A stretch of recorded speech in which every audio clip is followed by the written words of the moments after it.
বান্দা তুমি যদি কাউকে ইফতারি করাও তাহলে তোমার জন্য স্পেশাল তিনটা পুরস্কার আছে, বলুন সুবহানাল্লাহ।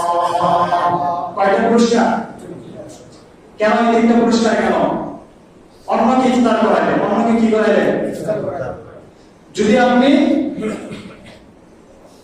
অন্যকে ইফতার করান, শুধু ইফতার করাইলেন, তাহলে এই ইফতার করার কারণে আপনাকে স্পেশাল তিনটা পুরস্কার দেওয়া হবে। শুধু ইফতার করাইলেন, এটা আপনার সেমের জন্য হয়, এটা আপনার কষ্টের জন্য হয়, মানে অন্যকে আপনি করাইলেন।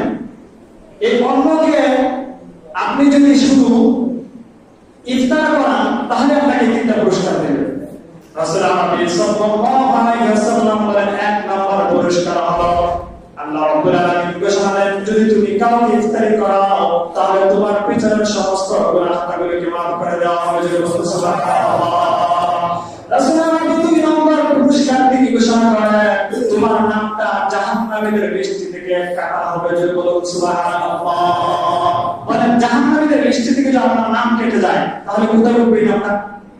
জান্নাতীদের লিস্টে। কি বলেন, কোথায় উঠবে? আর কোনো অপশন আছে? জান্নাত এবং জাহান্নাম। আপনার নাম যেহেতু জাহান্নাম লেখা গেছে, এখন কোথায় উঠবে? জান্নাতে। Automatic system.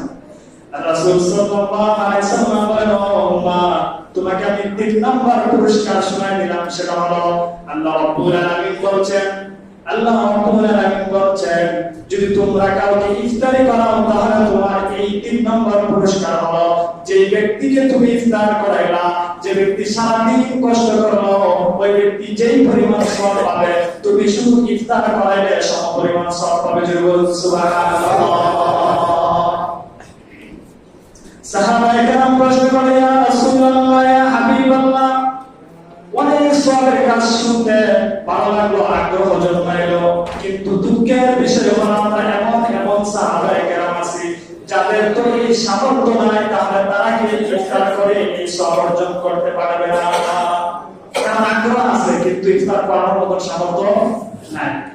আল্লাহর হাবিব বিষ্ণু বলেন, শোনো, বিচলিত হবে না, কষ্ট পাওয়ার কোনো সুযোগ নাই, তুমি পেট ভরপুর ইফতার করাতে হবে, বিষয়টা এমন নয়। যদি কোনো রোজাদারকে তুমি একটু দুধের মাধ্যমে কিংবা পানির মাধ্যমে বা একটা খেজুরের মাধ্যমে যদি তুমি ইফতার করাও, ওই পরিপূর্ণভাবে যে তিনটা স্পেশাল পুরস্কার ছিল, তুমি একটু পানি পান করালে কিংবা একটা খেজুর খাওয়াইলে কিংবা একটু পানি পান করালে তুমি সমান পরিমাণ তিনটা পুরস্কার পেয়ে যাবে। সুবহানাল্লাহ। এবার যদি তিনি আবার বলেন, শোনো, যদি তৃপ্তি সহকারে তুমি ইফতার করাও তাহলে তোমাকে আমার হাউজে